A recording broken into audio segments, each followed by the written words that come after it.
রাত বাজে 12টা, পোলা আর মাইয়ার বায়না ধরলে অহনি উনাগো চিকেন ফ্রাই খাওয়া লাগবো। তাই আমি আমার এই ঝটপট বুদ্ধিটা কাজে লাগাই মাত্র 10 মিনিটে চিকেন ফ্রাই করে দিলাম। ছেলে মেয়ে তো খুশি হইলই, সাথে ওনার বাবাও খুশি।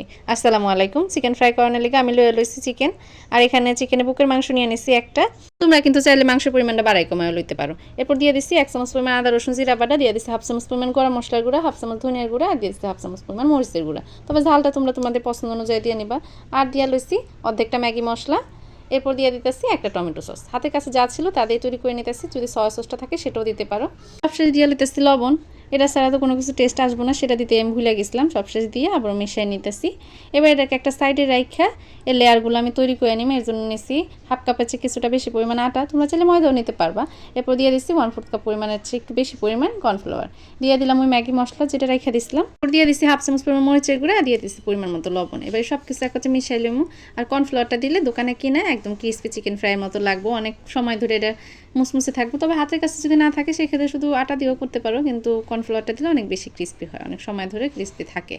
এবার হাতের সাহায্যে একটু পানি ছিটাই লেয়ারগুলো তৈরি করে নিও। আর কীভাবে তৈরি করে নিতেছি সেটা তোমরা দেখলেই বুঝতে পারবা, কুইয়া তো আর বুঝান যাইব না, দেখেই বুঝানো। এভাবে একটু ডুলে ডুলে নিলেই একটা লেয়ার তৈরি হয়ে যাবে। তারপর একটা চাকনির সাহায্যে এভাবে সাইকেল লইলেই হয়ে যাবো। আর দেখেই বুঝতে পারতেছো কি সুন্দর লেয়ারগুলো তৈরি হয়ে গেছে, একদম বিনা ঝামেলায় কি সুন্দর লেয়ার তৈরি করে নিছি। এবার যেই অবশিষ্ট আটাটা ছিল তার মাঝে সামান্য পরিমাণ পানি দিয়ে পাতলা একটা ব্যাটার তৈরি করে নিতেছি। এর মাঝে চিকেনটা ডুবাই নিয়ে আমি কুট করে লইম। আর এইদিকে চিকেনটাও ম্যারিনেট হয়ে গেছে। এবার এখান থেকে একটা করে পিস নিয়ে সেই পাতলা ব্যাটারের মাঝে ডুবাইয়ে একটা কাঁটা চামচের সাহায্যে উল্টে পাল্টে লাগাই নিতেছি। এরপর যে লেয়ারগুলো তৈরি করছিলাম তার মাঝে একটু গড়াই লইতেছি। আর এই কাজটা কীভাবে করে লইতেছি সেটা তোমরা দেখেই বুঝতেছো, খুবই সহজ হয়ে গেল। এই একই পদ্ধতিতে আমি সমস্ত চিকেনগুলো কুট করে নিলাম। কুট করে লওয়া হয়ে গেলে ভাইজা নিম। ভাইজা লওয়া লেগে চুলায় একটি প্যান বসাই লইছি, তাতে দিচ্ছি পর্যাপ্ত পরিমাণ তেল। এবার তেলটা যখন গরম হয়ে গেছে এক এক করে সবগুলো দিয়ে দিতেছি। এবার চুলাশটা মিডিয়ামে রাইখা উল্টে পাল্টে অনবরত নাইড়া ছেড়ে ভাইজা নিম।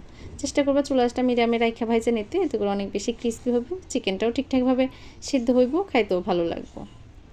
এইভাবে যদি তুমি কাউরে তৈরি করে দাও কেউ বুঝতেই পারবো না যেটা বাসায় তৈরি করে, সবাই ভাববো রেস্টুরেন্টের তৈরি করা, কারণ এটা রেস্টুরেন্টের থেকে খাইতে আরও বেশি টেস্ট হয়।